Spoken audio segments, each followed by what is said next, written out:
Movie news. Shang-Chi Pulls in $13.3 million at the weekend box office, becomes highest-grossing domestic release in over a year. Universal's divisive Broadway adaptation Dear Evan Hansen fell short of industry expectations and opened at the number 2 spot with $7.5 million from 3,364 theaters in its opening weekend. This cleared the path for Marvel's Shang-Chi and the Legend of the Ten Rings to claim the number 1 spot for the 4th weekend in a row. The film made another $13.3 million, bringing its domestic total to within touching distance of the $200 million mark. The Marvel movie currently sits at a healthy $196.5 million, making it the highest-grossing film of the year domestically.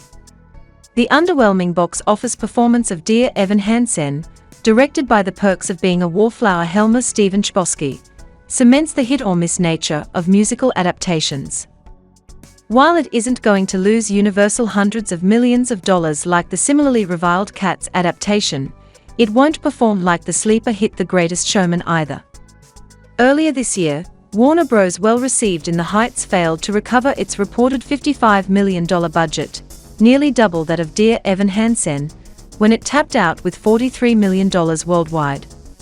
But unlike in the Heights, Dear Evan Hansen is coming off of some particularly nasty reviews and, crucially, hasn't been given a simultaneous streaming release. The film's cinema score, A, is significantly better than its Rotten Tomatoes rating 33%, which suggests that opening day audiences were less bothered by star Ben Platt's casting than most critics. Director Sean Levy's video game-inspired Free Guy, starring Ryan Reynolds, finished at the number 3 spot. The film added another $4.14 million to its account, for a running total of $114 million in its 7th week, and remains one of the summer's bona fide box office hits. The number 4 spot went to director Nia DaCosta's Candyman, which added another $2.5 million for a domestic total of $56.8 million after 4 weeks. And rounding out the top 5 was Clint Eastwood's Cry Macho, which fell over 50% after week 1, and made $2.1 million in its 2nd weekend. Like every Warner Bros.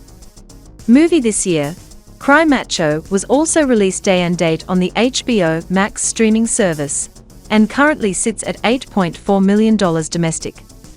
All eyes will now be on the coming few weeks, with big-ticket titles such as No Time to Die, Venom, Let There Be Carnage, and June slated for release.